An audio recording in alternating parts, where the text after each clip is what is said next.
하나님의 성품 가운데 하나님의 공의가 있습니다. 공의라는 것. 그 공의 속에 하나님의 아름다움이 있습니다.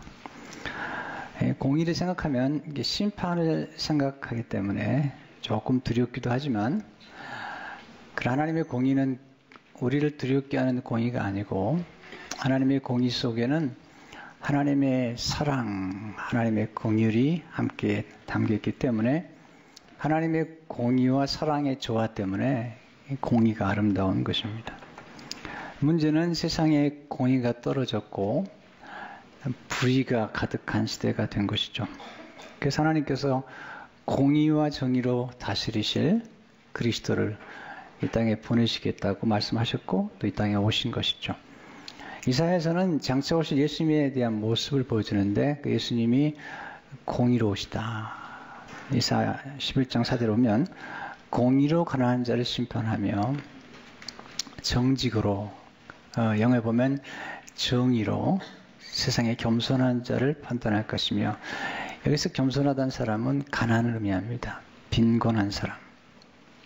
그의 입이 막대기로 세상을 치며 그의 입술의 기운으로 아기를 죽일 것이며, 근데 그리스도는 공의로 허리띠를 뒤셨을 뿐 아니라 성실하시다.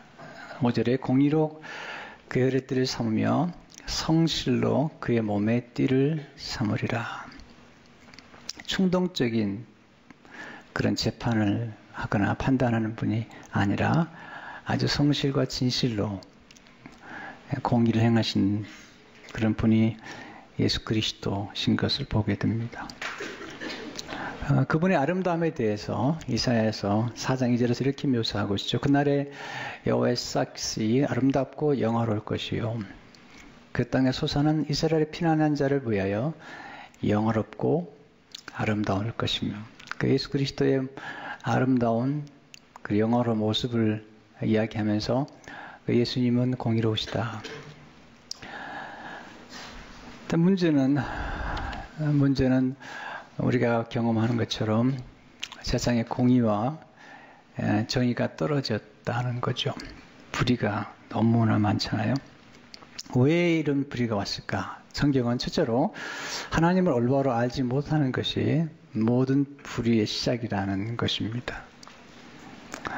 원래 하나님께서 우리 인간에게는 동물과 다르게 하나님을 알 수 있는 독특한 지성을 주신 거죠. 그래서 하나님을 아는 우리 지성이 하나님을 대적하거나 하나님을 반역하는 데 쓰지 않고 하나님을 영화롭게 하는데 우리 지성이 사용될 때 우리 지성은 가장 빛나는 것이고 가장 아름다운 것이죠. 문제는 이스라엘 백성들이, 하나님 백성들이 하나님을 알지 못했고 알고도 반역했다는 거죠. 알고도 멀리했다는 거죠. 이사야서 1장 2절 3절을 보게 되면 하늘이여 들으라, 땅이여 귀를 기울이라. 여호와께서 말씀하시기를 내가 자식을 양육하였거늘 그들이 나를 거역할도다. 소는 그 임자를 알고 나귀는 그 주인의 구의를 알건만은 이스라엘은 알지 못하고 나의 백성은 깨닫지 못하는도다 하셨도다. 소도 아는데, 임자를, 나귀도 주인의 구의를 아는데, 사람이 그를 만드신 하나님을 모르고 멀리하고 있다는 거죠. 그 결과 이사야 1장 4절에서 뒤를 보게 되면 슬프다 범죄한 나라여, 허물진 백성이여, 행악의 종자여, 행위가 부패한 자식이로다. 그들이 여호와를 버리며 이스라엘의 거룩하신 이를 만홀히 여겨 멀리하고 물러갔도다. 내가 어찌하여 매를 더 맞으려고 폐역을 거듭하느냐. 온머리는 병들었고 온 마음은 피곤하였으며 발바닥에서 머리까지 상한 것이 없이 상한 것과 터진 것과 새로 맞은 적뿐이거늘 그것을 짜며 싸매며 기름으로 부드럽게 함을 받지 못했도다.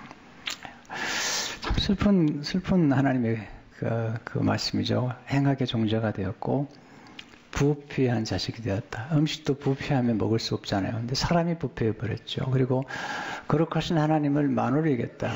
만홀이란 말은 소홀히 했다. 가장 가치 있는 분을 가치 있게 여기지 않았다. 네. 송아지도 자기 어머니를 아는데, 엄마 서로 아는데, 인간이 하나님을, 우리를 만드신 하나님을 멀리하고 떠났다는 거죠.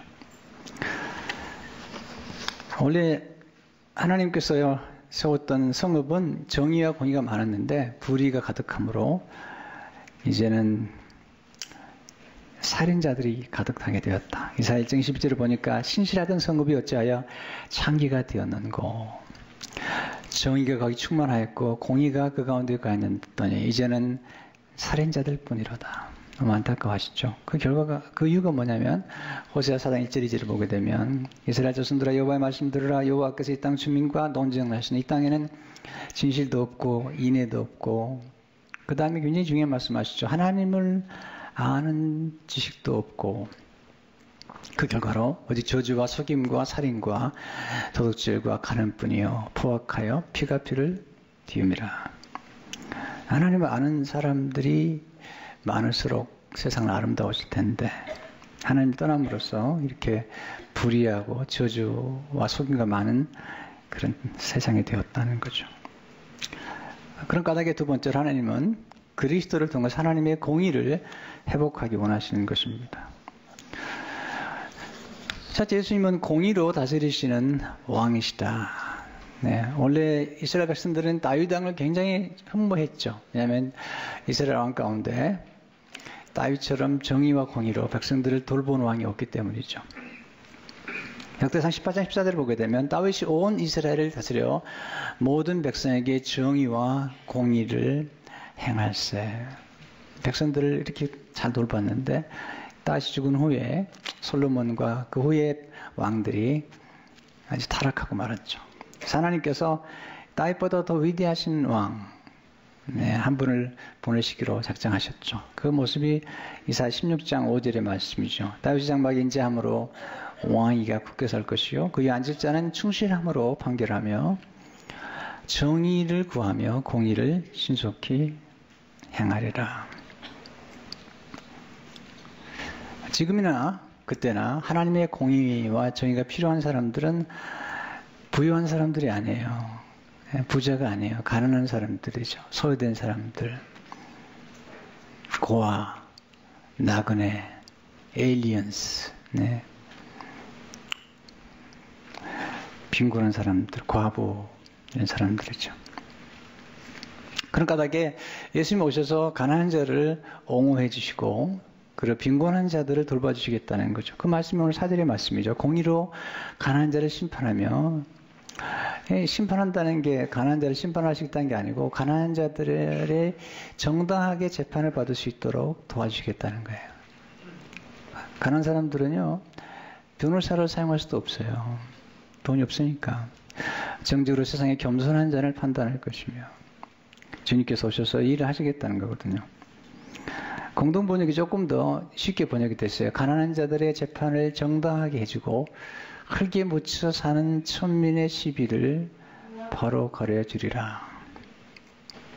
현대성에 보니까요, 가난하고 힘없는 자들을 옹호하고 세상의 악인들을 쳐서 죽이실 것이며,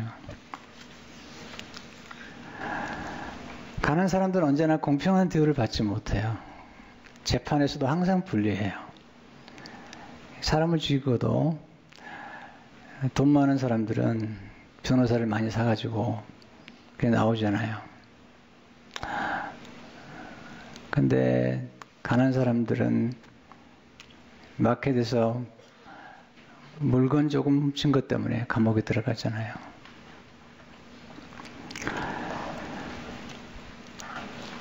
공의라는 말은 뭘까요? 지금 사진을 쳐다보니까 공의란 공평하고 의로운 도리, 선악을 공평하게 제지하는 하나님 품성, 정의는 진리에 맞는 올바른 도리라는 거죠. 공평하다는 말은 가난하든 부유하든 상관없이 죄를 지면 정당하게 재판을 하라는 거죠. 팀 켈러는 정의란 무엇이라는 책에서 이렇게 얘기하고 있습니다. 공의, 미시파트라는 말은 히브리어 구약 성경에 200번 이상 다양한 형태로 등장한다. 기본적으로 이 단어는 인간을 공평하게 대한다는 뜻이 담겨 있다. 레위기 24장 22절은 이스라엘 백성에게 거류민에게든지 본토인에게든지 그러면 이민자들 또 나그네들이죠. aliens, strangers. 네. 그 법을 동일하게 미시파트에 한다고 경고한다. 인종이나 사회적인 지위와 상관없이 옳고 그름에 따라 유무죄를 가려 벌을 주어야 한다는 얘기다. 누구든지 똑같은 잘못 저질렀으면 동일한 형벌을 받아야 한다. 미국이라는 나라가 원래 그 흑인들에게 얼마나 아프리카 아메리카 얼마나 불리하게 법을 만들었는지요. 공의란 잘못된 것을 바로잡는 것이죠. 훌륭한 왕이 나와야죠. 훌륭한 대통령이 나와야지 잘못된 불의한 법령들을 바로잡는 거잖아요. 그때나 지금이나 불의한 법령이 많아요. 네, 권력 있고 부유한 사람들에게 유리한 법을 만든 거죠. 이사 10장 1절에 되면 이렇게 나오잖아요. 불의한 법령을 만들며 불의한 말을 기록하며 가난한 자를 불공평하게 판결하여 가난한 내 백성의 권리를 박탈하며 과부에게 도색하고 거의 것을 약탈한 자는 화했을진저.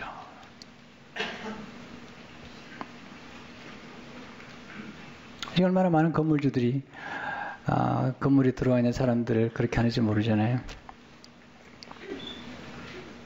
네, 저물주에 건물주가 있다고 그러더군요. 네. 정말 많이 보잖아요. 가난한 사람들이 와서 사업을 하다가 좀 잘 되면 그냥 순식간에 빼앗아 버리잖아요. 그렇게 법령을 만드는 거죠. 착한 나봇의 포도원을 빼앗아가면서 아주 절차를 다 밟죠. 네, 아주 불의한 법을 만들어서 절차를 밟고 거짓말을 해서 합당하게 빼앗아가는 거죠. 공의란 공평하게 차별 없이 재판하는 것이죠. 공의가 거기서 끝나는 게 아닙니다. 공평하다는 것은 가난한 사람들에게 소외된 사람들을 도와주는 거죠. 그냥 올바르게 재판해 주는 게 아니라 가난하고 소외된 사람들에게 함께 더불어 살 수 있도록 나누어 주는 거죠. 공의란 나눔이 있는 거예요. 지식도 보면 하나님 주신 거잖아요. 네. 예술도 마찬가지죠. 하나님은 가난하고 어려운 사람들에게 먹을 것만 주라고 말씀하지 않았어요. 그들도 예수를 향해 할 수 있도록 우리 삶 가운데 우리의 삶이 선수처럼 아름답게 우리의 삶을 풍성하게 만드는 예술에 대해서 그들도 행복할 수 있도록 기능을 기부하라는 거죠.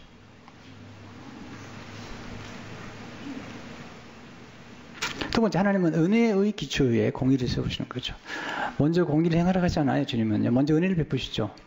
이스라엘 백성들이 원래 히브리 노예가 돼서 애굽 땅에서 그들은 나그네였고, 그들은 가난했고, 그들은 학대받았고, 그들은 천민이었어요. 근데 하나님께서 그들을 건져내셨어요. 먼저 순서가 중요한 거예요. 항상 하나님은 공의를 먼저 행하라고 말씀하지 않았어요. 이 순서는 신약과 구약이 바뀌지 않아요. 먼저 구원하셨어요. 먼저 마음껏 은혜를 베푸셨어요. 히브리 노예들이 아시잖아요. 바로 학대 아래서 그들은 배우지 못했고, 그들은 처절하게 살았던 사람들인데 그들을 건져내셨어요. 그래서 위대한 민족으로 만들었고 부유한 나라로 만들었죠. 그랬더니 이제 와서 과부와 가난한 자와 그리고 비천한 자들을 학대한다는 거예요. 하나님 말씀하시죠. 신명기에서. 신명기 10장 17절 19절을 보게 되면 너희 하나님 여호와는 신 가운데 신이시며 주 가운데 주시요 크고 능하시며 두려우신 하나님이시라. 사람을 외모로 보지 아니하시며 뇌물을 받지 아니하고, 이 뇌물을 받지 않는다는 건 뭐냐면 재판할 때마다 뇌물을 많이 받잖아요. 재판관들이 또 정치가들이 받아가지고 다 그냥 넘어가는 그런 일이 많잖아요. 지금도 많잖아요. 네, 너무너무 많잖아요. 속을 들여다보면. 네. 고와 가부를 위하여 정의를 행하시며 나그네를 사랑하여 그에게 떡과 옷을 주시나니 너희는 나그네를 사랑하라. 아주 중요한 말씀은 전에 너희도 애굽 땅에서 나그네 되었음이니라. 우리 이민자들이잖아요. 이민 와서 얼마나 많은 힘들었어요. 근데 조금 잘 되고 잘 살면 그 시절을 망각하잖아요. 우리는 잊어서는 안 돼요. 우리도 원래 나그네였어요. 원래 미국이라는 나라는 원래 인디안들의 땅이에요. 근데 그냥 쳐들어와서 다 빼앗은 거잖아요. 수많은 인디안을 죽이고,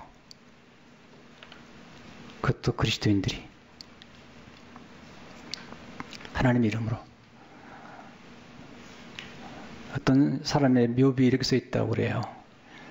하나님 99명밖에 못 죽인 저를 용서하십시오. 인디안들 말이죠. 사람을 취급하지 않았습니다. 수많은 아프리칸들이 와서 학대를 받았습니다. 그렇게 세운 나라인데 우리는 심각하게 생각해 봐야 돼요. 우리가 항상 받았던 처음 은혜를 생각해야 돼요. 그리고 우리는 어떻게 하고 있는지.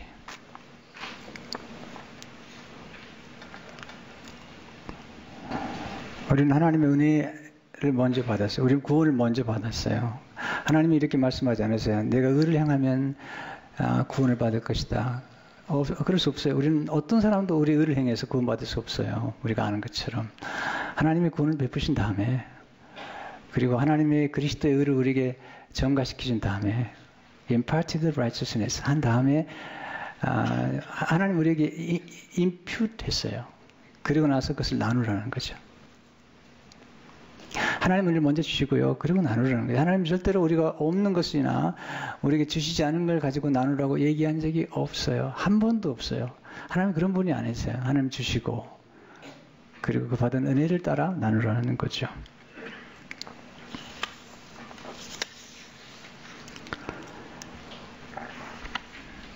항상 은혜가 먼저예요. 우리가 어떤 선행을 베풀지 간에 우리가 자랑할 게 없어요. 왜냐하면 우리가 받은 게 많기 때문에. 생각보다 우리는요, 받은 것에 대한 기억이 없어요. 이게 인간이 망각하는 동물인데요. 준 것만 생각해요. 내가 얼마나 바쳤는데, 내가 얼마나 나눴는데.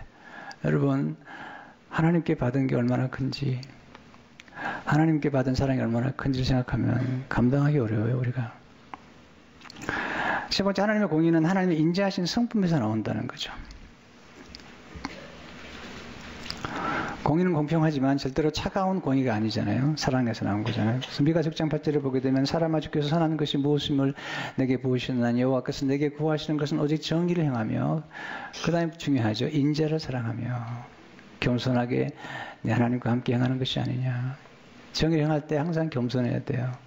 인자와 함께. 인자가 뭐죠? 팀 케더는 인자는 히브리어로 헤세드인데 하나님의 무차별적인 은혜와 동정을 의미한다. 공의에 해당하는 히브리어 미스파트다. 미가서 6장 8절에서 미스파트, 공의는 행위를 강조하는 반면 헤세드는 인자는 인자하심, 사랑이다. 그 의미에 숨겨진 마음 가짐, 동기에 초점을 맞춘다. 따라서 하나님과 함께 행하자면 반드시 인자한 사랑을 품고 정의를 실천해야 한다. 하나님의 공의가 아름다운 것은 하나님의 공의와 사랑이 완벽하게 조화를 이루어서 십자가에서 이루어졌다는 것입니다. 우리는 의롭지 않아요. 성경은 분명히 얘기할 뿐 아니라 우리도 알아요. 그래서 이사야에서 보면 우리의 의가 더럽다는 거죠.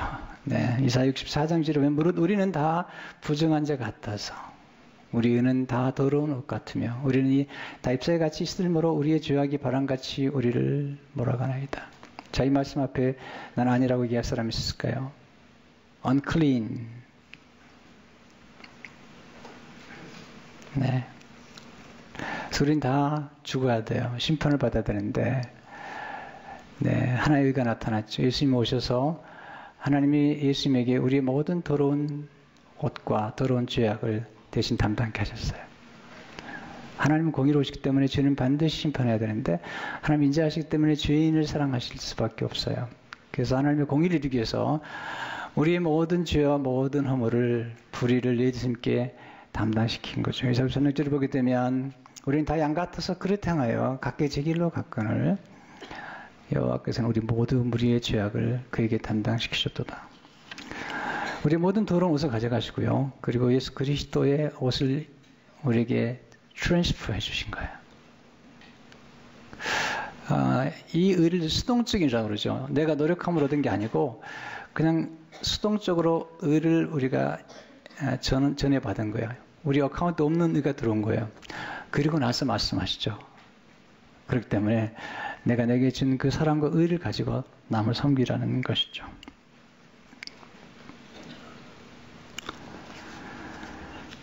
이 놀라운 하나님의 은혜에 대해서 진덴돌프라고 하는 모라비안 교도의 창시자는 이렇게 노래했습니다. 예수여, 주님의 보혈과 의는 나의 아름다움, 내 영광스러운 옷입니다. 네, 우리의 옷이 아니에요. 주님의 보혈과 의로 입혀진 것, 온갖 것으로 치장한 이 현란한 세상 가운데서 나 기쁨으로 머리를 듭니다. 오, 죽은 자들이 이제 주님 음성 듣게 하소서. 죄 가운데 한때 길 잃었던 자들 기뻐하게 하소서. 이것으로 그들의 아름다움 삼게 하시고 이것으로 영광스러운 옷 삼게 하소서. 예수여, 주님의 보혈과 의로. 우리는 이 땅에 살면서 하나님의 공의와 사랑이 함께 만나는 그런 스토리를 듣게 되면 굉장히 감동을 받아요. 제 말씀 준비하는 중에 하나님의 공의와 사랑을 함께 조화 이루었던 한 판사의 모습을 담은 스토리를 듣게 됐어요. 아마 이 스토리는 이미 여러 번 사람들에게 전해진 스토리지만 하나님의 사랑과 공의가 함께 만난 스토리이기 때문에 좀 나누고 싶어요. 읽어드릴게요. 뉴욕에 라가디아 공항이 있습니다. 이 공항 이름은 뉴욕의 훌륭한 시장이었으면 한때 명판사로 이름을 날렸던 라가디아 이름을 따라 명명된 것입니다. 그가 판사로 재임하던 1930년 어느 날, 아주 오래된 세월이죠. 한 노인이 절도혐의로 재판을 받게 되었습니다. 배가 고팠던 노인은 상점에서 빵 한 덩이를 훔친 혐의로 기소되었습니다. 판사가 노인에게 물었습니다. 자네도 빵을 훔친 적이 있습니까? 아닙니다. 처음입니다. 판사가 다시 물었습니다. 왜 이런 일을 했습니까? 죄송합니다, 판사님. 저는 그동안 성실하게 살아왔습니다. 네, 중요한 거예요. 그런데 최근에 나이가 많아 직장을 잃은 후 일자리를 얻지 못해 사활을 굶다가 이런 일을 저지르고 말았습니다. 판사는 잠시 이렇게 판결을 내렸습니다. 아무리 사정이 딱해도 나무것을 훔치는 것은 절도행위입니다. 법은 만민에게 평등합니다. 그러자는 이 노인에게 $10의 벌금형을 선고하는 바입니다. 판사의 용서를 믿었던 장로는 술렁거렸습니다. 그러자 판사가 말을 이어갔습니다. 그러나 이 노인의 절도행위는 이 노인만의 잘못이 아닌 이 도시에 살고 있는 우리 모두의 책임이기도 합니다. 따라서 판결을 맡은 저 자신에게도 $10의 벌금을 부과합니다. 본인이 공정하게 재판하기 위해서 $10의 벌금을 부과했지만 그 돈을 자기가 내놓고요. 그래서 끝나지 않죠. 그리고 여기 있는 우리 모두도 50센트씩 가능하다면 십시일반으로 이 벌금형에 동참해 주시길 기대합니다. 판사의 판결에 이를 지간 사람은 아무도 없어 보였습니다. 판사는 자기 앞에 놓인 모자에 $10를 넣은 다음 그 모자를 방청 속으로 돌렸습니다. 잠시 판사는 거두들인 돈에서 노인의 벌금 $10를 빼고 남은 돈 $47 50센트를 노인의 손에 쥐어주었습니다. 이제부터는 힘을 내어 정직하고 용기 있게 사십시오. $47 50센트를 쥐고 법정을 떠난 노인의 눈에서는 굵은 눈물방울이 계속 흘러내렸습니다. 그 모습을 지켜보던 사람들도 동일한 은혜 속에 잠기고 있었습니다. 이 판사는 공정했어요. 그래서 벌금형을 내렸고요. 그 벌금형을 본인이 대신 담당했고요. 거기서 끝나는 게 아니라 이 가난한 노인을 섬기기 위해서 또 돈을 모아서 나눴던 것이죠. 이게 십자가죠. 네. 하나님께서 죄인된 우리들을 철저하게 심판하셨어요. 누구에게 대신? 예수님에게. 네, 죄의 삭은 사망이기 때문에 벌을 내리신 거죠. 근데 그 벌을 하나님이 대신 심판을 받으신 거예요. 우리가 받아야 될 심판을 하나님 받으신 거예요. 예수님이 대신 받으신 거죠. 하나님이. 그리고 우리에게는 용서와 함께 의롭다고 선언해 주신 거죠. 그래서 끝난 게 아닙니다. 하나님은 우리에게 가장 소중한 것을 나눠주셨어요. 가끔 우리는 가난한 사람들에게 사랑을 베풀 때 마치 팁 놓듯이 그렇게 베풀 수가 있는데요. 뭐 팁도 함부로 넣어서는 안 되죠. 집에도 항상 팁을 넣을 때도 존중과 그리고 섬김과 사랑이 들어있어야 돼요. 네, 우리 교포들이에요, 다들. 그리고 그 모든 사람들 속에는 하나님의 형상으로 만든 디그니티, 존엄성이 있는 거죠.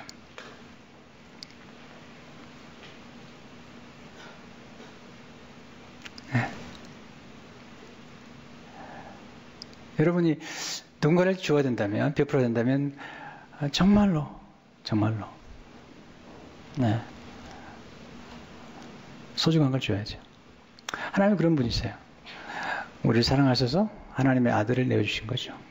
그리고 예수님께서 예수님의 몸을, 예수님의 피를 내어주신 거죠. 우리 예수님이 누구신 걸 안다면 그 피가 얼마나 귀중한 걸 알죠. 예수님은 하나님의 아들이세요.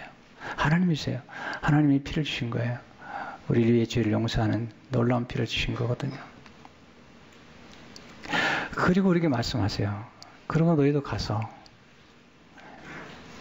너희가 받은 은혜를 따라서 가난한 자를 돌보며 소외된 자를 위로하며 고아의 아버지가 되어지며 고아의 어머니가 되어지며, 우리가 이런 일을 위해서 컴패션을 시작했잖아요. 네. 돌볼 수 없는 어린아이들 돌보기 위해서 우리가 컴패션에서 함께 일하며 섬기고 있는 거잖아요. 여러분, 성찬의 아름다움은 뭐냐면, 성찬은 하나님의 공의와 사랑을 함께 이룬 놀라운 축복이죠. 그래서 아름다운 거죠. 이 말씀대로 사시기를 축원합니다.